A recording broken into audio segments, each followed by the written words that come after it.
శ్రీ సప్తపది శిష్యులకి స్వాగతం. 2 కీలక కేసులు ఒకేసారి తెరపైకి. నేడు కాళేశ్వరం కమిషన్ ముందుకు హరీష్ రావు గారు. ఫోన్ ట్యాపింగ్ విచారణకు హాజరు కానున్న ప్రభాకర్ రావు. కేటీఆర్ గారికి మరోసారి నోటీసులు జారీ చేయనున్న అనీష. ఇప్పుడు ప్రభాకర్ రావు గారు దాదాపు 14 నెలల తర్వాత అమెరికా నుంచి హైదరాబాద్ తిరిగి వచ్చారు. ఈ కేసులో మిగతా నిందితులైన అసలు ఈ పోలీస్ అధికారులనే కాదండి, ఇరిగేషన్ డిపార్ట్మెంటు, వెల్ఫేర్ డిపార్ట్మెంటు, ఏ డిపార్ట్మెంట్ అన్నా తీసుకోండి, అధికారులే అప్రమత్తంగా ఉండాలి.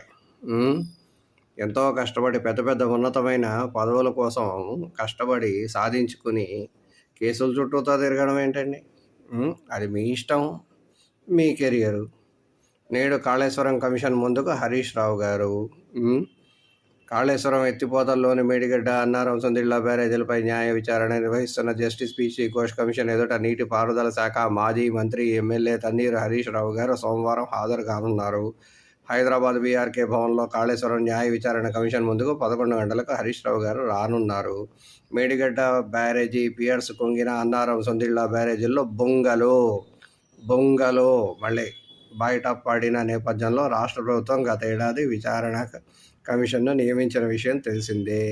ఇప్పటి వరకు పలువురు అధికారులు, విశ్రాంత అధికారులను విచారించిన కమిషన్ నాటి ప్రభుత్వంలో కీలకమైన కేసీఆర్, హరీష్ రావు, ఈటెల రాజేందర్లను విచారణకు హాజరు కావాలని ఆదేశించడం జరిగింది. తాజాగా మల్కాజిగిరి ఎంపీ గారిని విచారించింది. అది సంగతి. ఏది ఏమైనా ఇరిగేషన్ డిపార్ట్మెంట్లో ఉండే అధికారులకు కూడా గరం చాయ్ బిస్కెట్.